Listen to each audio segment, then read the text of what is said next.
All right, guys and girls, joining us this week on the AlwaysMoto Podcast. He's been MIA from the Supercross this year due to injury, but hopefully we'll be seeing him back and about very shortly. It's Justin Rodbell. Thanks for your time, Justin.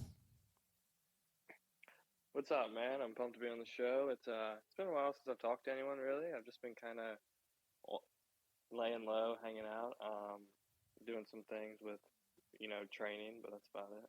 Yeah, I gather the injury obviously enforced some of that, and you probably just had the chance to step away a little while and just reset on everything.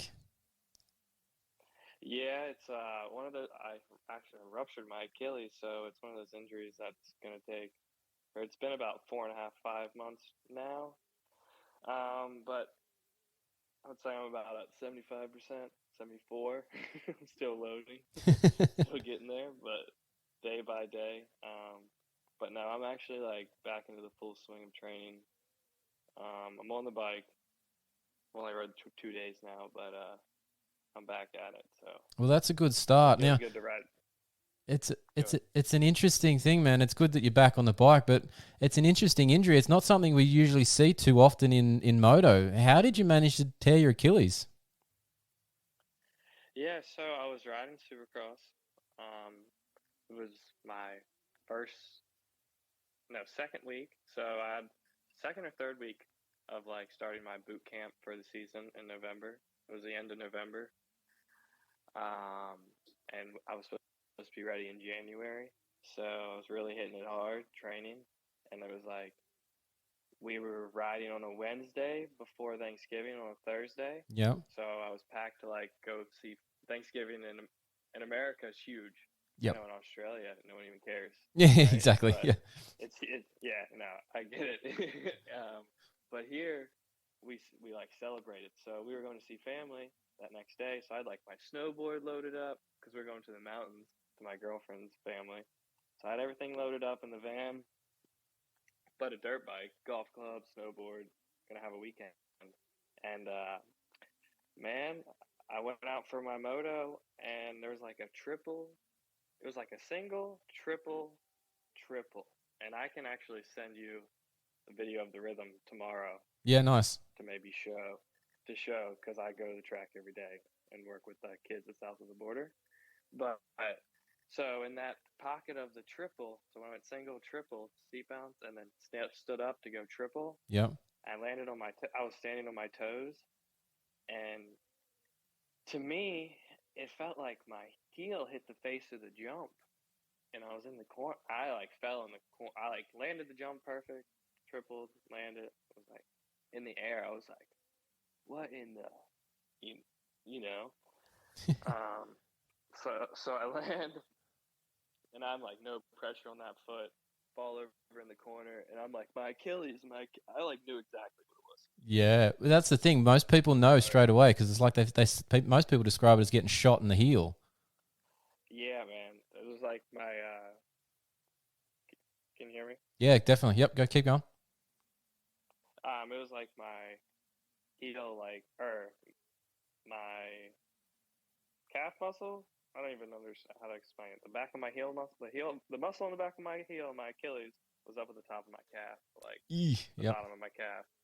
So there was mush back in there. I don't know if you know, but a guy named Michael Visor, a known photographer, he was there that day, and he came back, and I was back in my bike room, took my boot off, and I was dude, look, I grabbed the back of my foot, and it was just mush, and he's that don't look good. Yeah. So I knew right away. It was one of those things that was I didn't even have to get a MRI to get surgery. The doctor felt my foot, and we had surgery the next day. Yeah, it's pretty obvious. Mostly with a full rupture, it's really obvious to a surgeon who does this all the time. So yeah, I'm not surprised you need a scan. Yeah, so it was just one of those things, man. I was but I didn't wreck. I was riding on the balls of my feet. So the realm of things I was riding correctly. Yep.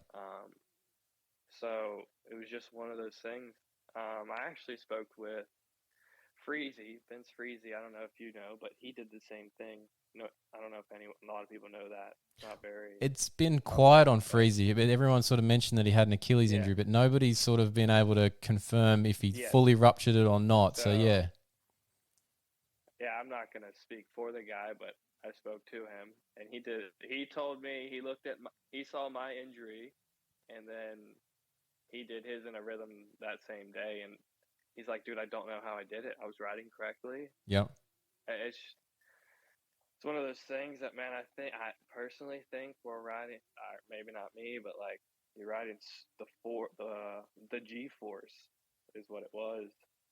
My Achilles just couldn't withstand that G force of the rhythm. You know what I mean? Well, it's one of those things like you're on the ball of the foot. If you are maybe just another couple of millimeters back on that onto your toes more than say the ball of your Yeah. foot, that could make the difference. And Mm-hmm. and like you said, the G forces are huge at that point, and that load in from a triple, that's a big amount of force going through you. And even just as simple as you said you might have bumped your heel on the ground as you went through, like you might have compressed all the way down. No. That's what it felt like. Is Oh, what I'm sure. saying. Like the sensation of on my heel, like when it popped. I didn't understand like that I ruptured it at the time, but it felt like my heel hit the face of the jump. Is what I'm like. Yeah, That's what it okay. felt like. I broke my heel in a way. Like what the heck?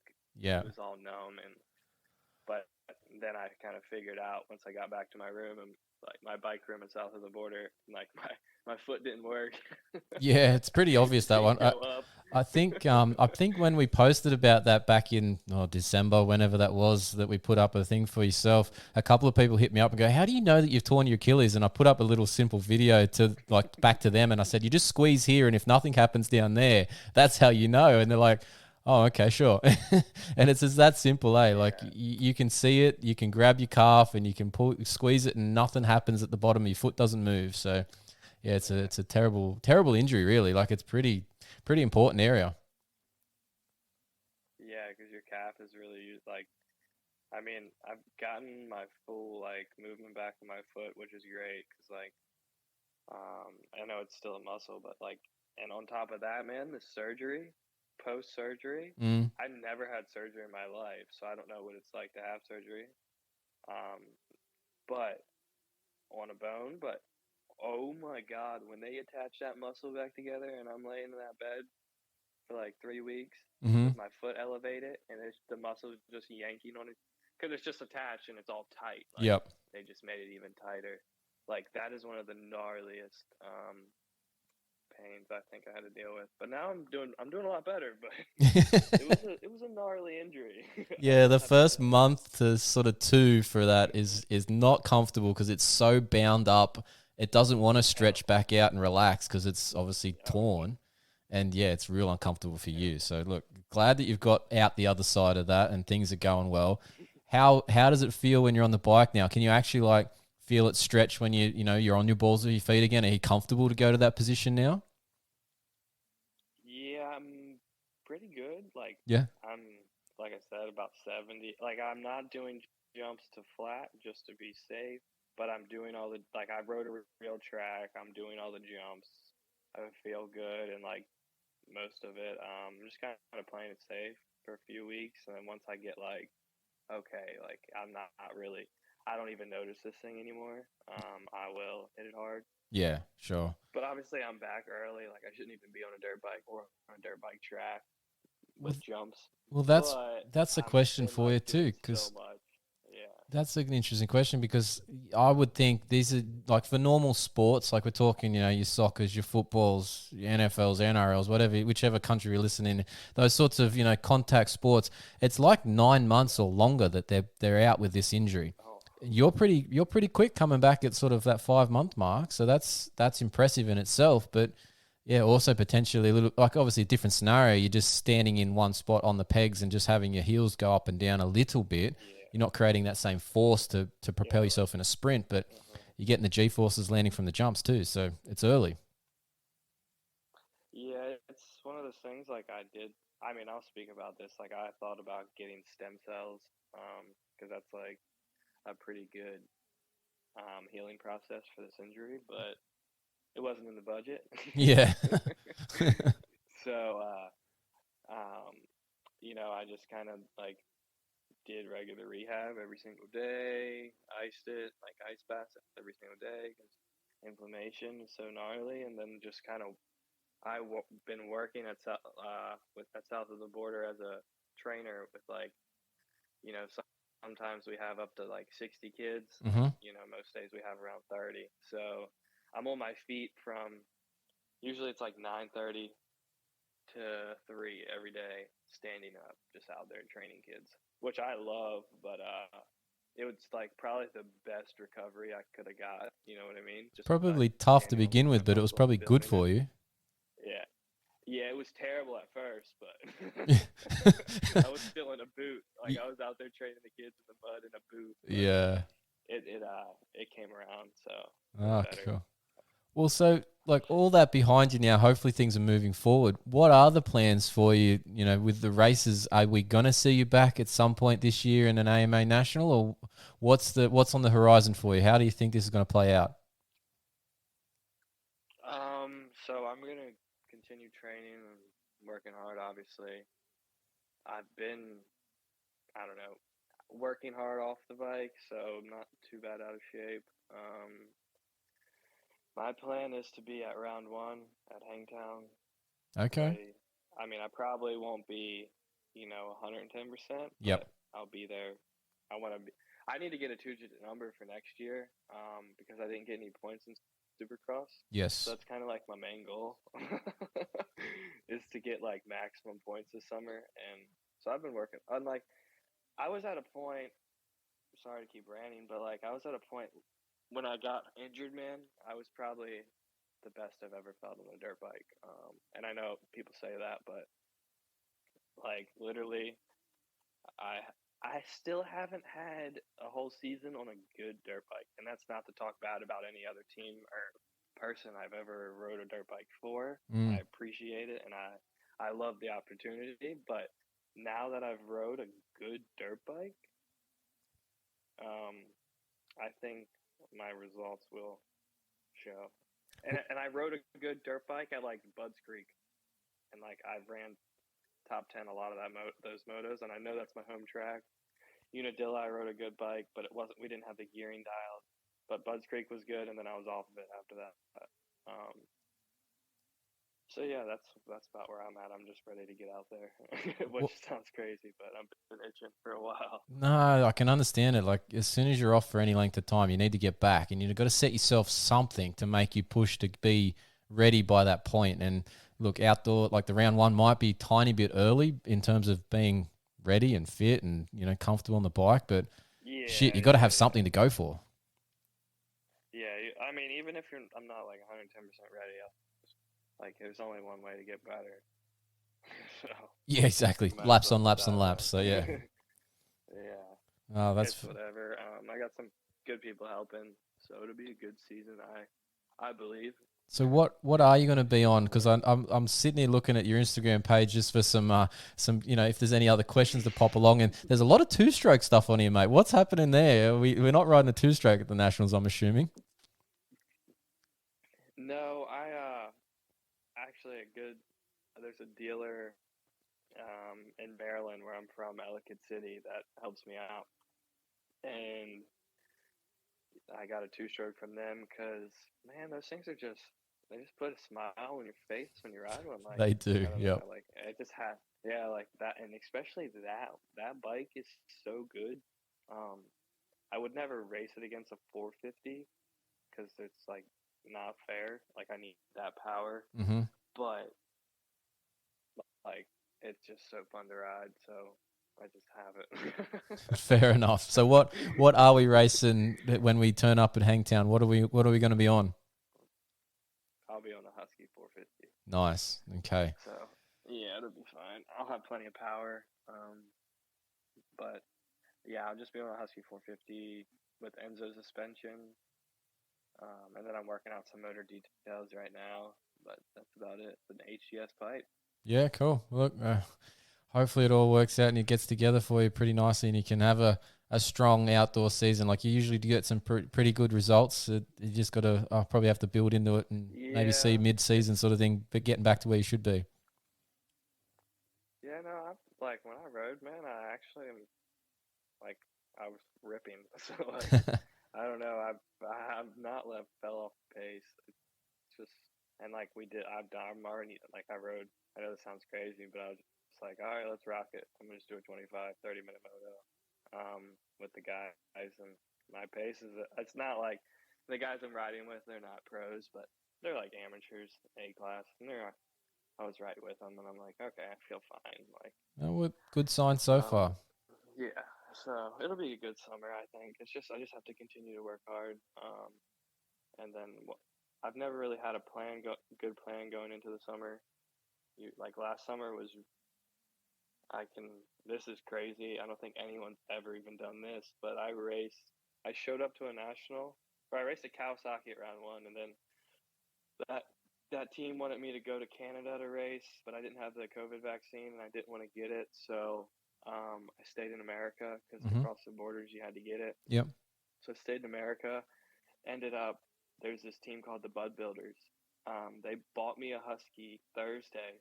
I put suspension and graphics on it Friday. There was no time to ride it.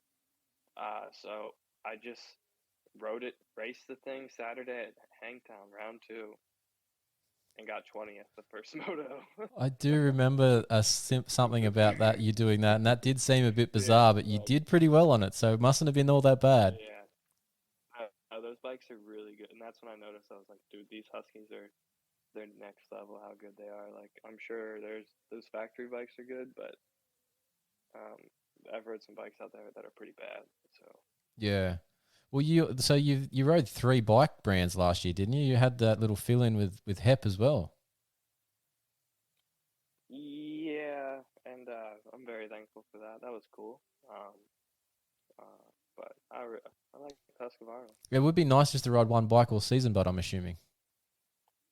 Yeah, but that came into so just at that round, they were like, "Hey, would you like to race the last 2?" And I was like, I actually kind of cut ties with the Bud Builders at Bud's Creek because I was just like, man, I'm doing a lot of my own stuff on my own. These are all my bikes. They had provided 1 race bike, and I had 2 practice bikes of my own. So I had some good people helping me, and I was just like, it was just to the point where I was just like, I'm better off on my own. No offense. And, yeah. And then I raced at Bud's Creek and did really well. And then they were like, okay, Saturday, even before the race started, they were like, all right, you're going to race the final 2. So I kind of went in thinking like, fuck yeah, dude. Like, I got to ride. That's pretty cool. And then I flew out to Cali that Sunday, like straight after the race, and rode those 2 weeks, which was really cool just to get to, just kind of live that kind of life. It's different than the life I live where I do it all myself, come back, work out, do all my bike work. So it was cool. And I appreciate those guys. Their bike was good, dang fast, and it was good. But yeah, as you can see, they moved on to bigger and better things. They had a bit of a change of tack. They have, so yeah, things are looking up at their point for different reasons. So yeah. Yeah, no, it's a laugh, but yeah, man, it's all good. Now, being an Aussie podcast, we know that you've been out here before and raced. Any chance we're seeing you back here anytime soon for some either some Supercross or some nationals or anything like that? Like you obviously did reasonably well while you were out here, and you've done a lot more since then. But yeah, just wondering if you ever come back here again. I'd love to. My ban is up, so I'm good. So all the teams know that, right? We can like broadcast that. Your ban is up. Rodbell's Hold on a up. second. You got it was a tax thing or something, wasn't it? All right, yeah. Can I like tell a story here? Go for it, man. This is what we have this platform for, is to hear random shit. So. All right, this has never even been told. So rewind 2019. Mm-hmm. I fly to Australia. I get a one-way ticket to Australia for this KSF Suzuki thing I saw on Instagram. I don't know anyone in Australia. I don't even know who I'm meeting to fly there. I'm like messaging this page. I'm like, yo, like, and so I see Kyle Fisher, this big ass dude, at the Sydney airport Yep. in Scott. And dude, they're like the best people ever. Like they're some of the best people I ever met. Kane, that whole family. Like, but then so I ended up staying there for like a month for that like tryout, and Mm-hmm. then I just like halfway through the month I bought a ticket back because I was like, I don't know if they didn't tell me if I won or not, and then like Kyle was like, dude, don't buy a ticket home. And I'm like, bro, you not like, what if I don't win? And my Yeah. ticket goes up. Like, I'm flying out tomorrow. Like, what are you talking about? And he's like, he just like shook his head at me. So, and then they like told me that later that day. And I was like, oh, shit. So I won the ride, Yep. which was originally like $100,000 or something, which I get they spent a lot of money on me that year.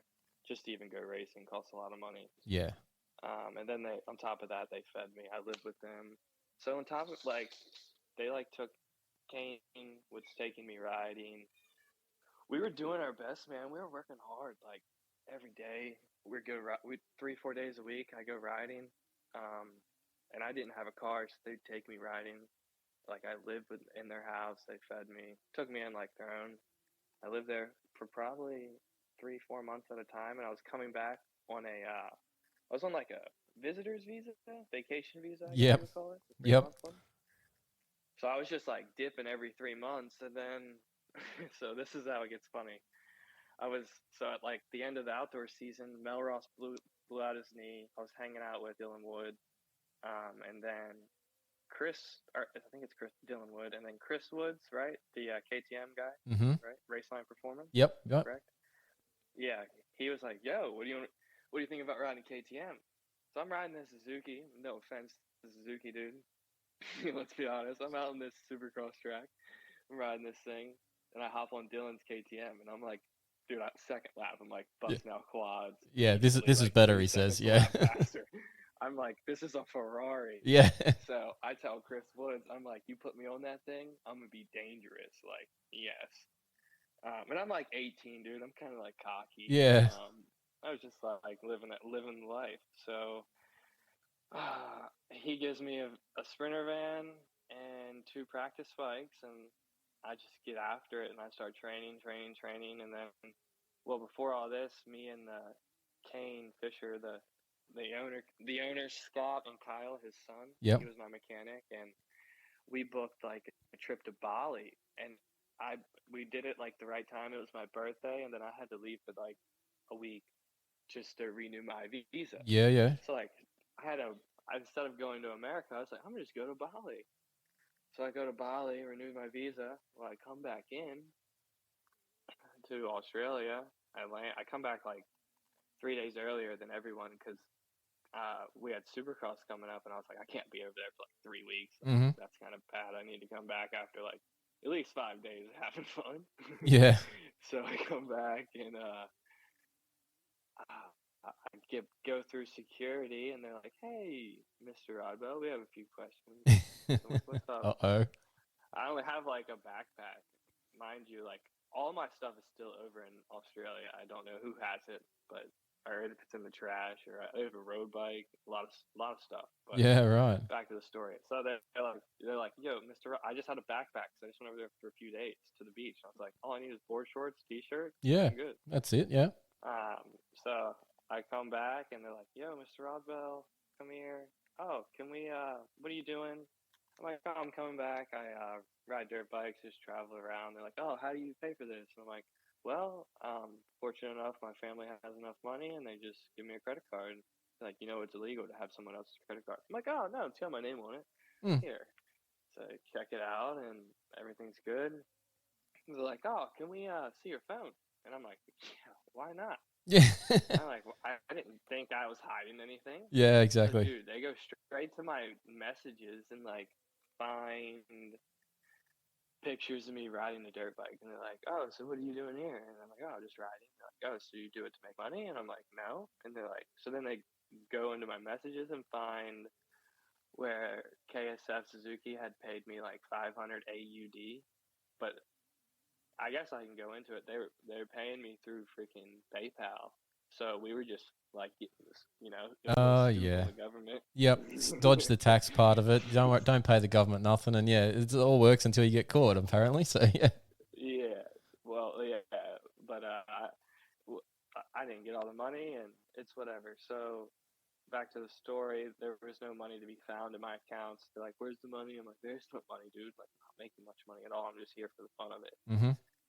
So they ended up canceling my visa because I was Yep.